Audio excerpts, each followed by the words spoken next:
To the class. और आज हम स्टार्ट करेंगे आईपीसी का क्वेश्चन आंसर। ठीक है, नाउ कुछ चीज़ें मैं क्लियर कर दूं। आईपीसी सिलेबस में नहीं है, आईपीसी सिलेबस में है बट लॉ बीएनएस है, इसलिए बेयर एक्ट बेसिक जो पढ़ रहे हैं हम बीएनएस ही पढ़ रहे हैं। क्वेश्चन आंसर हम देखो, लॉ लगभग एक जैसा है, कुछ नई चीज़ें बीएनएस में है बट सेक्शन हम आईपीसी का देंगे। ये मैंने बीएनएस का बेयर एक्ट पढ़ाते ही समय ही बोला था। ठीक है, अभी क्वेश्चन कहाँ से आए हैं, ये तुम्हारे जो तुम सीरीज खरीदते हो वहां से आए हैं बट आंसर अलग रहता है।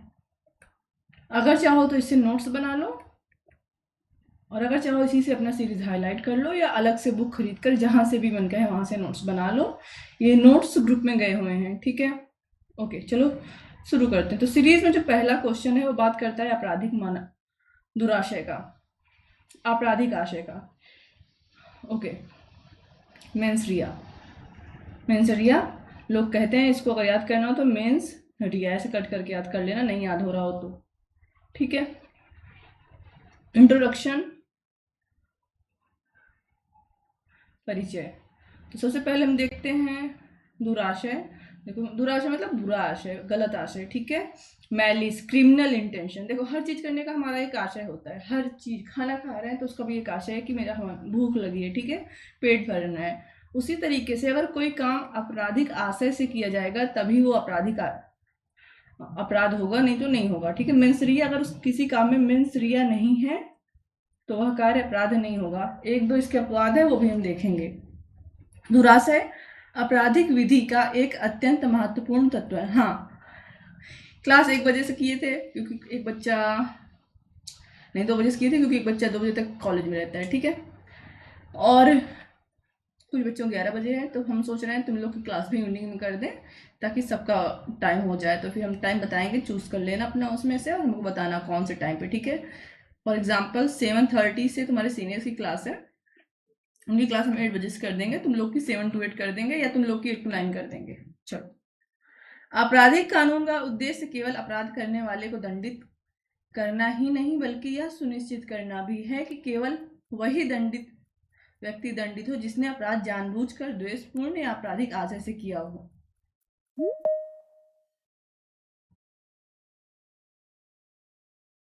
किसी अपराध के घटित होने के लिए केवल हानिकारक परिणाम होना पर्याप्त नहीं है, बल्कि यह भी सिद्ध होना चाहिए कि अपराधी के मन में दुराशय या आपराधिक आशय था।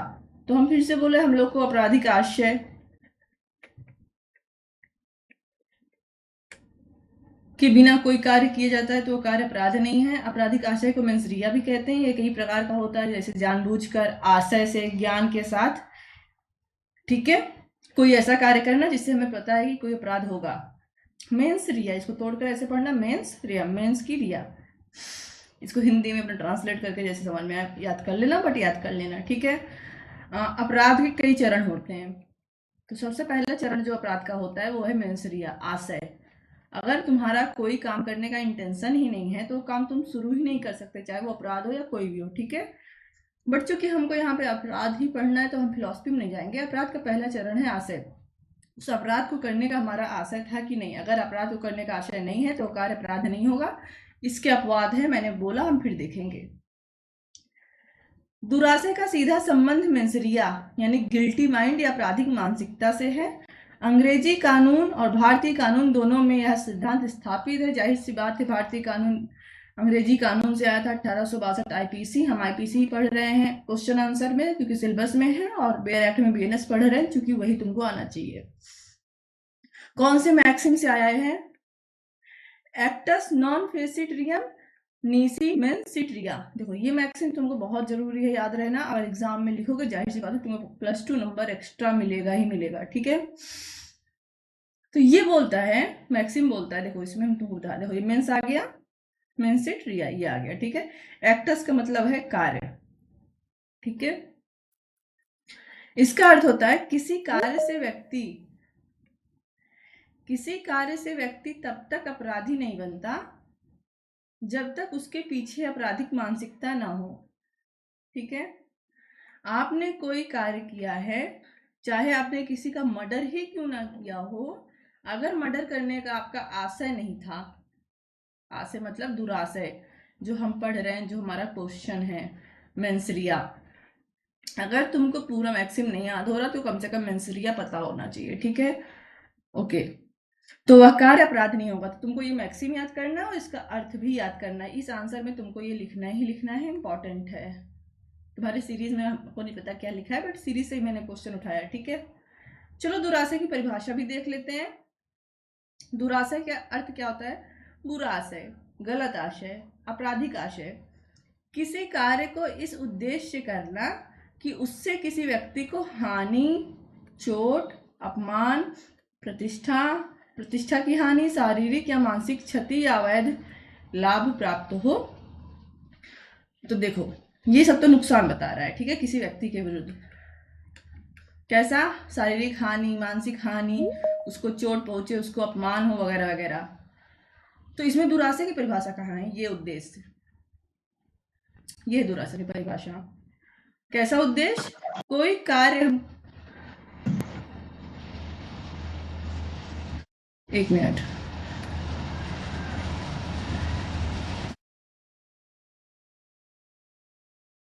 कोई कार्य हम करते हैं और कार्य को करने का जो हमारा उद्देश्य है, वो हमारा आशय है, वो कैसा है? इन सब में से कोई चीज किसी अन्य व्यक्ति को कारित करना, ठीक है, तो उसको दुराशय कहते हैं। अब देखो, बीएनएस में हम सेक्शन 2 में जो परिभाषाएं पढ़ रहे हैं उस सब में इन सब की परिभाषा वहां दी हुई है, ठीक है। आईपीसी में भी इसकी परिभाषा दी थी। तो अगर तुमको एलएलएम एंट्रेंस वगैरह के लिए याद करना है तो बीएनएस पढ़ना, बेयर एक्ट, ठीक है। क्वेश्चन आंसर याद करना है, सेम क्वेश्चन आंसर बीएनएस में भी जाएगा, सेम टू सेम, ठीक है। सेक्शन इधर उधर हो सकते हैं, कुछ चीज बीएनएस में एक्स्ट्रा है। जब आईपीसी का क्वेश्चन आंसर पढ़ाते रहेंगे, नया आएगा तो हम बताएंगे क्या एक्स्ट्रा है, ठीक है। चलो, आईपीसी और बीएनएस में दुराशय शब्द सीधे तौर पर परिभाषित नहीं है, ठीक है, परंतु विभिन्न धाराओं में इसका संकेत दिया जाता है। जैसे कि मानहानि, किसी का बिना आशय की अगर आप मानहानि करते हो, ठीक है, तो मानहानि नहीं है, लेकिन मानहानि में आशय साबित करना आवश्यक नहीं है। देखो, एक केस था, एक लड़की थी, वो 5-6 साल से स्कूल छोड़ चुकी थी, घर पे रहती थी। हम लोग टॉर्ट पढ़ेंगे वहाँ पे, मानहानि पढ़ेंगे फर्स्ट सेमेस्टर में, और सेकेंड सेमेस्टर में आईपीसी में पढ़ोगे, क्योंकि पूरी आईपीसी फर्स्ट सेमेस्टर में ही नहीं पढ़नी है, ठीक है। नाउ, तो लड़की के बारे में अखबार में छपा 1990 वगैरह, 1995 वगैरह का केस है कि लड़की किसी के साथ भाग गई है, ठीक है, पूरे मोहल्ले में बदनामी हो गई। और कैसे भाग गई? स्कूल गई थी, स्कूल से भाग गई है, बात ये छपा था, जबकि लड़की 3-4 साल से स्कूल जाती ही नहीं थी, ठीक है। उसके पिता ने केस किया, अखबार वाले ने कहा मेरा ऐसा कोई आशय नहीं था उनका मानहानि करने का। तो मैंने अभी जस्ट कहा था कि बिना दुराशय, बिना आशय के किया गया अपराध, सॉरी, कार्य अपराध नहीं होता, ठीक है, लेकिन इसके कुछ अपवाद हैं, जैसे कि मानहानि, ठीक है, द्विविवाह, अगर आप एक से अधिक शादी कर लो तो वो अपराध होता है। फिर आप कोर्ट में कहो मेरा ऐसा कोई आशय नहीं था अपराध करने का, तो यहाँ मान्य नहीं होता। द्विविवाह वाला जरूर याद रखना, एलएलएम एंट्रेंस वगैरह के लिए कम से कम 50 बार पूछा गया है, मतलब सिर्फ एलएलएम में नहीं, कई एग्जाम में पूछा गया है, ठीक है। आपराधिक विश्वासघात, हत्या आदि अपराधों में दुराशय या आपराधिक आशय का सिद्धांत होना अनिवार्य है। देखो, जब हम हत्या पढ़ेंगे सेकेंड सेमेस्टर में, आपराधिक मानववध, ठीक है, जरा सा अंतर होता है सिर्फ इसी आशय का। इसी आशय के आधार पर कोई कार्य आपको हत्या में ले जा सकता है, भारी दंड दिलवा सकता है, जैसे फांसी भी दिलवा सकता है, आजीवन कारावास भी, और इसी आशय को कम गंभीर बना के आपको आपराधिक मानववध में लाया जा सकता है और कम दंड दिलवाया जा सकता है, ठीक है। चलो, बट हमारा टॉपिक यहाँ हत्या और आपराधिक मानववध नहीं है। दुराशय के मुख्य तत्व क्या है? जानबूझकर किया गया कोई कार्य हो, ठीक है, विथ इंटेंशन। अपराध करने वाले को यह ज्ञान होना चाहिए कि उसका कार्य गलत है या उससे हानि हो सकती है। तो यहाँ पर दुराशय का प्रकार क्या है? ज्ञान, ठीक है। अगर हम किसी ज्ञान से कोई कार्य करते हैं, जैसे हमें पता है कि हम सामने वाले कुल्हाड़ी से मारेंगे तो कार्य क्या है? गलत है, उससे उसको क्या हो सकती है? या हानि हो सकती है, ठीक है। किसी को जानबूझकर गाड़ी चढ़ाकर मारना, जानबूझकर मतलब ज्ञान है, है, ठीक है, किसी के अगेंस्ट है, ओके, हानि पहुंचाने की इच्छा होनी चाहिए। दूसरा आवश्यक तत्व क्या है, जिस ज्ञान से आप कार्य कर रहे हैं उससे आपकी इच्छा भी होनी चाहिए कि सामने वाले को नुकसान पहुंचे। अब ये क्या बात हुई, अगर हम किसी को ज्ञान है कि हम किसी को चोट पहुंचा रहे हैं तो जाहिर सी बात है कि हमारी इच्छा भी होगी कि हम उसको नुकसान पहुंचाएं, होगी कि नहीं? नहीं, जरूरी नहीं। हमेशा आपका आशय, अगर किसी को आप जानते हैं, आपको ज्ञान है कि किसी को आपके कार्य से हानि पहुंचेगी और आप उसको हानि कर भी रहे हैं, बट आवश्यक नहीं कि दूसरा तत्व भी पूरा हो, ठीक है। दूसरा तत्व क्या है, इच्छा, आपकी इच्छा उसको नुकसान पहुंचाने की है। जैसे आपके हाथ में चोट लग गई और डॉक्टर के पास गए, अब डॉक्टर को ज्ञान है कि अगर वो आपके हाथ का इलाज करेगा तो आपको हानि हो सकता है, हाँ, आपका हाथ काटना पड़े, ठीक है, ज्ञान, दुराशय का पहला आवश्यक तत्व, ठीक है। बट क्या जानबूझकर वो आपको हानि पहुंचाना चाहता है, उसकी ऐसी इच्छा है? नहीं, तो डॉक्टर फिर अपराध नहीं कर रहा, ओके। यदि कोई कार्य केवल गलती से हुआ है तो वह दुराशय नहीं होता, ज्ञान है प्लस ऐसी हानि करने की आपकी इच्छा भी हो। किसी को ठोकर लगना दुर्घटना है, लेकिन जानबूझकर धक्का देना दुराशय है। कानून के विरुद्ध उद्देश्य हो, चलो, सिर्फ ज्ञान प्लस इच्छा ही, सिर्फ ज्ञान और इच्छा ही आपके कार्य को अपराध में नहीं ले जाएगी। वो जो ज्ञान और इच्छा है वो कैसी हो, विधि विरुद्ध हो, ठीक है, कैसी हो, विधि विरुद्ध हो, तभी वो क्या होगी, अपराधी कोटि में जाएगी। थर्ड था, ओके। कार्य का उद्देश्य समाज, कानून या नैतिकता के विरुद्ध होना चाहिए, ओके। पूर्व नियोजित योजना होनी चाहिए। मोस्टली अपराधों में क्या होना चाहिए, प्री प्लानिंग होनी चाहिए, ठीक है। सडन अगर कुछ होता है तो वो अपराध ना होकर एक्सीडेंट हो जाता है, ओके। 2 मिनट का ब्रेक लेंगे, ओके। दूसरे के अधिकारों का हनन होना चाहिए, आपके कार्य से दूसरे के अधिकारों का हनन होना चाहिए, ठीक है। यदि कार्य से किसी व्यक्ति के कानूनी अधिकारों का उल्लंघन होता है तो वह दुराशय कहलाता है। ये वाली लाइन टॉल्ट के लिए याद रखना, जब टॉल्ट पढ़ाएंगे तो अगर तुम लोग क्लास नहीं लोगे तो टॉल्ट कभी समझ नहीं आएगा। ऐसा नहीं है लाइव लो, वीडियो भी ले लेना, लेकिन टॉल्ट तभी समझ में आएगा क्योंकि टॉल्ट कहीं लिखा हुआ नहीं है, ठीक है। दुराशय और अपराध में क्या अंतर है, इसको तुमको एलएलबी एग्जाम के लिए याद करने की जरूरत नहीं है, जानकारी के लिए पढ़ सकते हो, ठीक है। कभी कभी लोग गलती और दुराशय के समान समझ लेते हैं, लेकिन दोनों में अंतर है, ओके। इसलिए हम कह, ये देखो ट्रांसलेशन गलत हो गया, यहाँ अपराध नहीं है, ठीक है। नेग्लिजेंस मतलब होती है उपेक्षा, ठीक है। दुराशय और उपेक्षा में क्या अंतर है, तो इसको इतना पढ़ने की जरूरत नहीं है। उपेक्षा मतलब जाहिर सी बात है जो काम हम गलती से कर दें, ठीक है। और दुराशय का भी हमने इतना लंबा चौड़ा अर्थ पढ़ा, जानबूझकर कोई कार्य करना। उदाहरण देख लो, डॉक्टर द्वारा लापरवाही से मरीज की मृत्यु कारित करना लापरवाही में जाएगा, ठीक। मान लो गलती से ऑपरेशन कर रहा था, अभी बिहार का केस देखा था, लास्ट ईयर देखा था मैंने, लड़की क्या कान का दवाई कराने गई थी, उसका एक हाथ ही काट लिए थे डॉक्टर। और जानबूझकर कोई कार्य करना वो दुराशय में जाता है, जैसे जानबूझकर जहर देकर मार दे डॉक्टर या कोई भी व्यक्ति, है ना, ओके। ये इंपॉर्टेंट है। दुराशय का महत्व क्या है भारतीय कानून में, क्योंकि एलएलबी के एग्जाम के लिए हम पढ़ रहे हैं। सेक्शन 300 आईपीसी में है, आई थिंक बीएनएस में 82 है, क्या देखना पड़ेगा, इसको यहाँ लिखना मत, ठीक है। तो सेक्शन 300 आईपीसी में है और 299 में आपराधिक मानववध है आईपीसी में, ठीक। हत्या तभी सिद्ध होती है जब यह प्रमाणित हो जाए कि आरोपी ने जो हत्या की है वो जानबूझकर दुराशय पूर्वक किया है। मैंने अभी बोला, अभी दिखाया था कि आशय अगर हत्या करने का नहीं हो तो वो हत्या में नहीं जाएगा, ठीक है, ओके। मानहानि 499 आईपीसी, बेयर एक्ट हम पढ़ रहे हैं बीएनएस का। मैंने हर बार बोला कि बीएनएस का ही बेयर एक्ट याद करना। इसको ये वाला सेक्शन जो है इसकी जगह पे अगर तुम लोग आगे के लिए नोट्स बना रहे हो तो बीएनएस का सेक्शन ऐड कर लेना। ये एलएलबी में तुम्हारे आईपीसी है तो इसलिए यहाँ पे आईपीसी का सेक्शन दिख रहा है, ठीक है। ओके, बट फैक्ट सारा यही है। यदि कोई व्यक्ति जानबूझकर झूठी बात फैलाता है ताकि किसी व्यक्ति को प्रतिष्ठा को ठेस पहुंचे तो वह दुरासेपूर्ण कार्य करता है।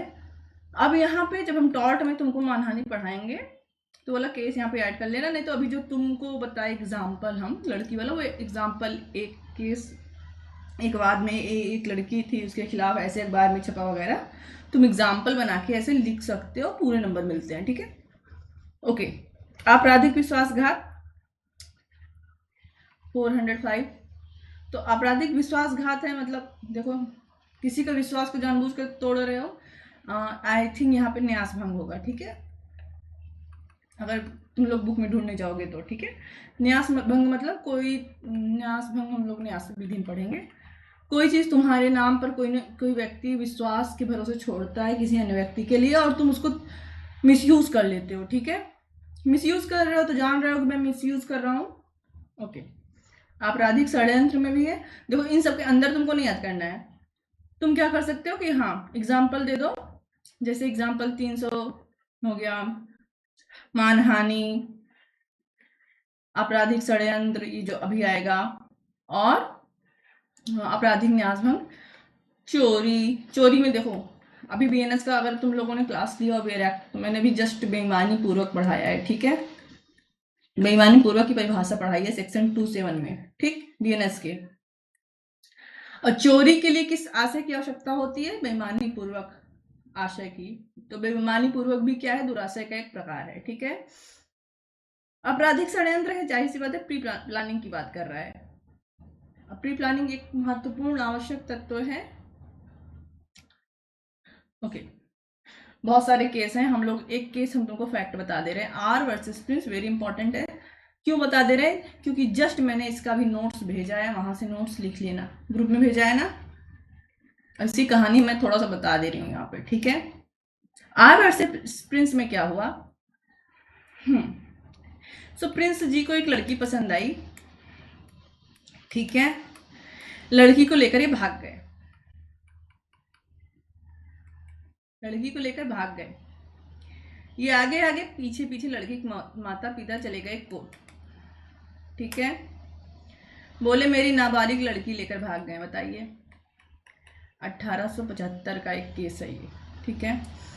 उस समय ब्रिटेन में 18 साल उम्र होती थी वयस्कता की। कोर्ट ने कहा है लड़की तो देखने में बहुत बड़ी लगती है, 20-22 साल की लगती थी। प्रिंस ने कहा जी जज साहब यही तो मैंने लड़की से पूछा, लड़की बोली कि मैं 18+ हूँ। माता पिता ने कागज दिखाया तो लड़की 16 साल की निकली, ठीक है। ओके, अब क्वेश्चन उठा कि क्या प्रिंस के द्वारा किया गया अपराध अबडक्शन किडनैपिंग में आएगा? जो किडनैपिंग और अबडक्शन अंतर होता है, ठीक है।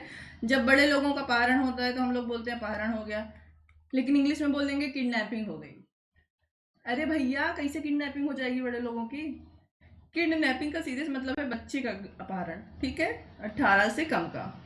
ओके, तो एबडक्शन दोनों का हो सकता है, बड़े लोगों का भी और बच्चों का भी, लेकिन किडनैपिंग सिर्फ किड की होगी, ठीक है। चलो, तो प्रिंस ने कहा ऐसा है जज साहब हम तो भाई चेहरा देख के सोचे कि ठीक है लड़की पे भरोसा कर लिए उसकी बात पे कि वो 18+ है, मेरा ऐसा कोई आशय नहीं था। देखो ये केस टॉर्ट के लिए बहुत जरूरी याद रखना, ये केस अच्छे से पढ़ लेना, टॉर्ट में भी काम आएगा। स्ट्रिक्ट लाइबिलिटी पढ़ेंगे हम वहाँ पे, स्ट्रिक्ट लाइबिलिटी तुम्हारे एग्जाम में आती है, 99% आएगी टॉर्ट के पेपर में, ठीक है। ओके, अब कोर्ट ने कहा भले ही आरोपी मतलब प्रिंस को लड़की की आयु का ज्ञान ना हो, परंतु उसका कार्य दुराशयपूर्ण था क्योंकि उसने जानबूझकर कानून का उल्लंघन किया और प्रिंस को किडनैपिंग के लिए दंड मिला। अब प्रश्न ये उठता है जब उसको पता ही नहीं था, ठीक है, कि लड़की 16 साल की 18 से कम है, तो उसका कार्य दुराशयपूर्ण कैसे हो गया? तो कुछ जगह पर कोर्ट जो है स्ट्रिक्ट लाइबिलिटी का रूल अपनाता है, ठीक है। स्ट्रिक्ट लाइबिलिटी क्या होती है? कि आपको चाहे पता हो, उससे हमको नहीं मतलब, चाहे पता हो चाहे नहीं, जो कानून ऐसा इसलिए, नहीं तो कोई भी क्या करेगा, लड़की उठा लेगा, अपहरण करके चला जाएगा और बोलेगा हमको तो पता नहीं था कानून का, ठीक है, या हमको तो लड़की की उम्र ही नहीं पता थी। इसलिए कोर्ट ने इसमें स्ट्रिक्ट लाइबिलिटी का रूल अपनाया, ठीक। उसके बाद 2-3 केस और हैं, ये सारे केस तुम लोग पढ़ना अपना। देखो स्ट्रिक्ट लाइबिलिटी इसमें भी है, Visra Singh versus state of Punjab. ये वाला केस देख लेते हैं। आरोपी ने एक भाला किसी व्यक्ति के पेट में घोंपा जिससे उसकी मृत्यु हो गई, ठीक है। अब सुप्रीम कोर्ट ने इसमें केस में क्या रखा था, देखो उसका फैक्ट नहीं जानेंगे, जो लिखा हुआ भी पढ़ेंगे, तुमको सिर्फ आर वर्सेस प्रिंसिप याद करना है। कोर्ट ने कहा हत्या के लिए आवश्यक है कि आरोपी का दुराशय या आशय मृत्यु का होना चाहिए था। एक्स ने वाई के भाला घोंपा, ठीक है, वाई की मृत्यु हो गई तब भी ठीक है, बट क्या ये हत्या है, इसके लिए ये देखा जाएगा क्या इसका आशय था हत्या करने का। इसका आशय अगर हत्या करने का नहीं था तो भले वाई की मृत्यु हो गई है, एक्स का कार्य हत्या में नहीं जाएगा। आर वर्सेस कनिंघम 1957 है। इसमें आरोपी ने क्या किया, गैस की पाइपलाइन ही खोल दी, और जब केस गया तो बोला सर मेरा कोई ऐसा बुरा आशय नहीं था, गैस की पाइपलाइन खोलने से मुझे क्या पता कि गैस की पाइपलाइन खोलने से गैस लीक होगी, आग लग जाएगा वगैरह वगैरह। कोर्ट ने कहा ऐसा है ना, तुम्हारा आशय था, क्योंकि ये कॉमन सेंस है और सबको पता है कि अगर तुम ऐसा कोई काम कर रहे हो तो बुरे आशय के साथ कर रहे हो, ठीक है। Okay, Balwant Singh versus state of Punjab. Okay, 2 व्यक्तियों ने खालिस्तान जिंदाबाद के नारे लगाए। अदालत ने कहा नारेबाजी मात्र से दुराशय सिद्ध नहीं होता जब तक यह प्रमाण न हो कि इससे हिंसा भड़काने का उद्देश्य था। तो ये वाला आंसर मत केस मत लिखना, क्योंकि सेम फैक्ट पर सेम कोर्ट का अलग निर्णय भी तुमको देखने को कई जगह मिल जाएगा, ठीक है। ओके, दुराशय का प्रमाण कैसे देंगे, ठीक है। देखो दुराशय को कैसे साबित करेंगे। एक्स ने वाई को भाला घोंपा, अब एक्स वाई की मृत्यु हो गई, अब एक्स का आशय वाई की मृत्यु कारित करने का दुराशय था कि नहीं, या एक्स वाई को सिर्फ खेल रहा था, भाला दे रहा था हाथ में और गलती से उसके पेट में चला गया। ये सब हम कैसे साक्ष्य करेंगे, तो सबसे पहले परिस्थिति जन्य साक्ष्य से साबित करेंगे। परिस्थिति जन्य साक्ष्य मतलब फॉर एग्जाम्पल, मान लो एक्स और वाई की खूब लड़ाई हो रही थी, ठीक है, वाई ने बंदूक निकाला और एक्स ने उठा के भाला मार दिया, ठीक है।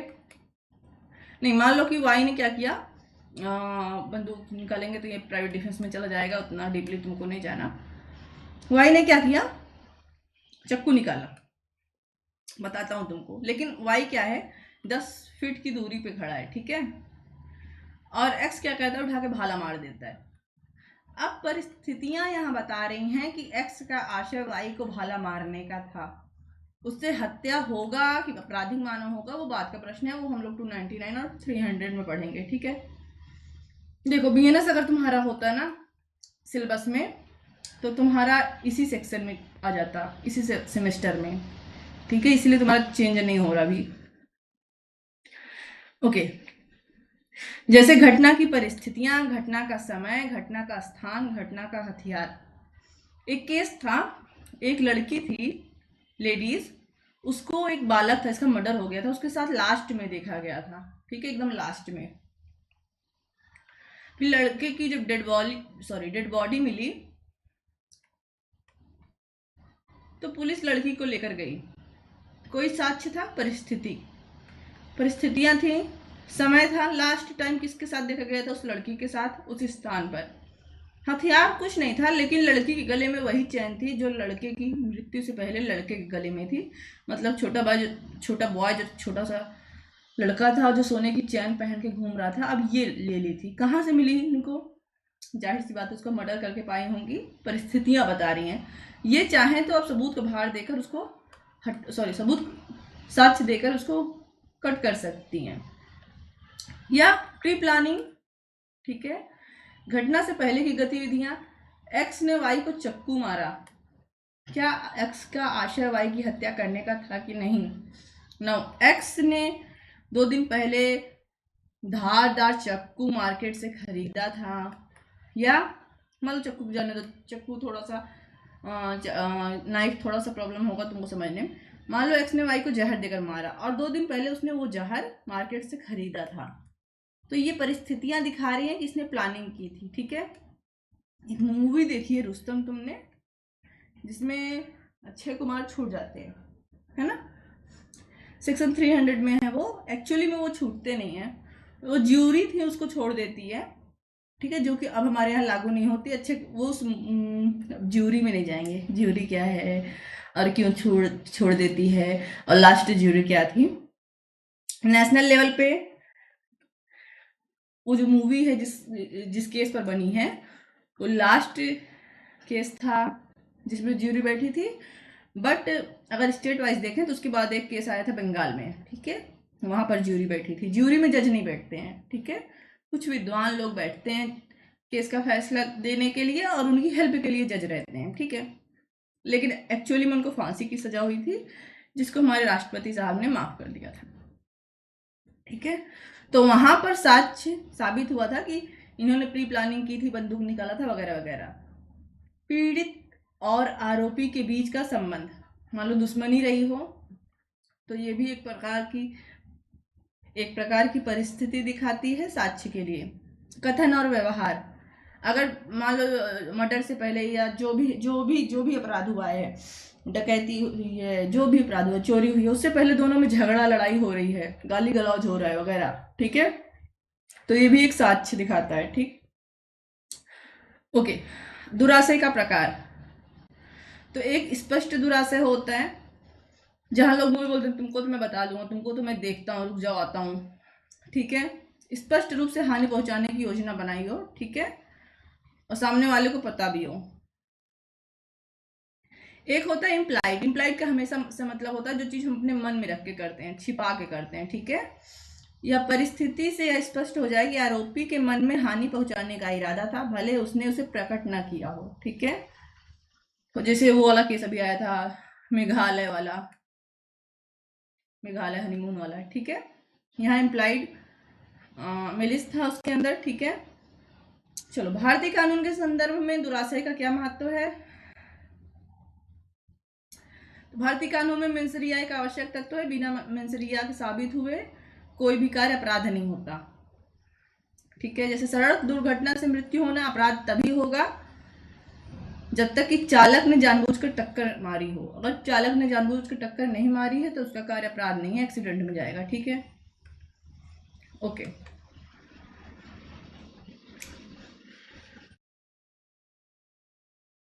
निष्कर्ष, ओके। कुछ तो इसमें छूटा जो नोट्स में नहीं है और मेरे दिमाग में था भी जस्ट कि तुम लोग को बताना है, बट मेरे दिमाग में अब नहीं आ रहा।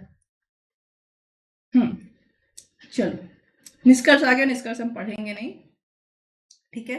क्यों नहीं पढ़ेंगे कि निष्कर्ष तुम लोग अपना पढ़ लेना और एग्जाम में तुम लोग इसको रट के मत जाना। अगर तुम लोग रट सके तो बहुत अच्छा, नहीं तो शॉर्ट ऐसे जो तुमने ऊपर आंसर लिखा और तुम क्या समझते हो, क्या इसकी से अपने हिसाब से इसमें क्या समझते हो तुम यहाँ लिख सकते हो। ओके, एक सेकेंड रुकना तुम लोग को। मैम, अगर हम किसी को समझाएं कि वो किसी मामले में गलत है तो क्या तब भी हम कानूनी अपराध कर रहे हैं, जैसे आपने अभी ऊपर पढ़ाया है? नहीं नहीं, किसी को तुम लॉ के बारे में बता रहे हो तो वो अपराध कहाँ से होगा? नहीं, बिल्कुल नहीं होगा। और साबित, देखो साक्ष्य से ही साबित होता है। कभी कभी परिस्थितियां साबित होने के बाद भी वो सबूत नहीं बनती। ठीक है, ओके।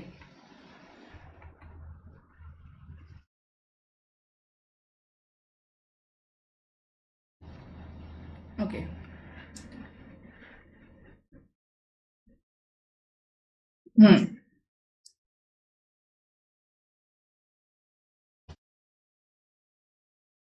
कह रहे हैं तुम किसी का मर्डर, अगर किसी ने मर्डर कर दिया तुमने ही, बट उसका मर्डर करने का आशय नहीं था तो वो अपराध नहीं होगा। ठीक है, जब हम लोग मर्डर पढ़ेंगे ना वहाँ तुमको हम ढेर सारा केस बताएंगे। ओके, उनका वेट कर रहे हैं। हुसैन, जल्दी से लिखो तुम कमेंट तो हम आगे बताएं शॉर्ट में। ठीक है, तुम कमेंट लिखो तब तक हम बताते हैं, फिर हम पढ़ लेंगे। ठीक है, ओके, सो हमारा देखो अपराध के कई चरण होते हैं, 4-5 चरण होते हैं, तो हम इकट्ठा चरण नहीं बता देंगे। किसी भी कार्य का कई चरण होता है, ठीक है। तो सबसे पहला होता है किसी चीज का आशय होना। बिना इंटेंशन के हम कोई काम नहीं कर सकते। ओके, नाउ आशय से कोई काम करने से अपराध नहीं होता जब तक कि वो दुराशय ना हो, ठीक है। और इसके लिए हमने एक वाला एक मैक्सिम देखा, तो इसको मेंस रिया, इसको ऐसे याद करना, मेंस की रिया, ठीक है। मेंस रिया याद कर लेना, और वो जो मैक्सिम मैंने बताया जरूर याद कर लेना, एक्टस वाला नोट्स में है। उसके बाद मैक्सिम के बाद उसका अर्थ याद कर लेना, जो कहता है कि बिना आपराधिक आशय के किया गया कार्य अपराध नहीं होता, ठीक है। ना दुराशय के प्रकार क्या होते हैं, हाँ जो मैंने बोला मेरे दिमाग में आ रहा है बट नोट्स में नहीं था, नोट्स में था हमने शुरू में ही पढ़ लिया था। तो प्रकार देख लेते हैं, ठीक है। जैसे जानबूझकर, कपट से, बेईमानी पूर्वक, ये सब क्या है, दुराशय के प्रकार हैं, ठीक है। आशय, इंटेंशन, कोई अपराध करने का आशय। बेईमानी पूर्वक तुमको चोरी की परिभाषा में मिलेगा, ठीक है। कपट, कपटपूर्ण जो है कपट के उस अपराध में मिलेगा। जानबूझकर कोई कार्य करना, ठीक है। आपराधिक न्यास भंग, ठीक है। आपराधिक न्यास भंग में जानबूझकर न्यास भंग करना इत्यादि, इटीसी। ओके, ये हो गया। दूसरा था कि बिना दुराशय के अगर कोई काम किया जाता है तो वो कार्य अपराध नहीं होगा, ठीक है। बट दुराशय को लागू करने के लिए हम स्ट्रिक्ट लायबिलिटी का रूल लगाते हैं। स्ट्रिक्ट लायबिलिटी मतलब कठोर दायित्व। कठोर दायित्व और पूर्ण दायित्व में अंतर है, टॉट में पढ़ेंगे, इसी सेमेस्टर में है, ठीक है। इसका मतलब होता है फर्क नहीं पड़ता अगर आपको कानून का ज्ञान था कि नहीं, अगर आपने कोई कार्य किया है जिससे आपराधिक आशय के बिना भी वो कार्य अपराध हो रहा है तो आप ऐसा माना जाएगा कि आपका आपराधिक आशय था। बहुत सारे केस देखे जिसमें से तुमको तैयार करना है, आर वर्सेस प्रिंस, ठीक है। ओके, हाँ मैंने बोला कुछ तो छूट रहा है जो नोट्स में नहीं है, तो नोट्स में इसका दुराशय का अपवाद नहीं था, ठीक है। ओके, अपवाद क्या है, कुछ ऐसे अपराध जिसमें दुराशय ना होते हुए भी आप क्या कर रहे हो, अपराध कर रहे हो, तो द्विविवाह या बहुविवाह, ठीक है। बाइगेमी, ये जरूर लिख देना, गेमी, ठीक है। द्विविवाह, आई थिंक बाइगेमी की स्पेलिंग गलत हो गई है, ठीक है। उसके बाद हमारे लॉ में कहाँ कहाँ दिखता है, हमारे इंडियन लॉ में कहाँ कहाँ इसका एग्जाम्पल दिखता है, तो मर्डर मतलब सारे ही अपराध में, लगभग सारे अपराध में सिर्फ 2 विवाह और 1-2 अपराध और हैं, ठीक है। तो एग्जाम्पल तो लिखना ही पड़ेगा, तो सेक्शन 300 आईपीसी लिख देना, हत्या, आपराधिक मानववध भी लिख देना 299, और चोरी में, एटलीस्ट सारे अपराध में, ठीक है। सारे अपराध में किसी न किसी रूप का दुराशय दिखता है। उसके बाद तुम लिख देना इसका महत्व क्या होता है नोट्स से, अगर महत्व नहीं याद हो रहा निष्कर्ष। और ये क्वेश्चन तुमको याद करके जाना है, ये क्वेश्चन जरूर आएगा, ठीक है, क्योंकि पहला क्वेश्चन है सीरीज का, ठीक। ओके, तो मैं इसको स्टॉप कर रही हूँ क्लास, इसके बाद हम लोग बढ़िया चैट करेंगे। चैट करेंगे मतलब तुम्हारे क्वेश्चन का आंसर देंगे।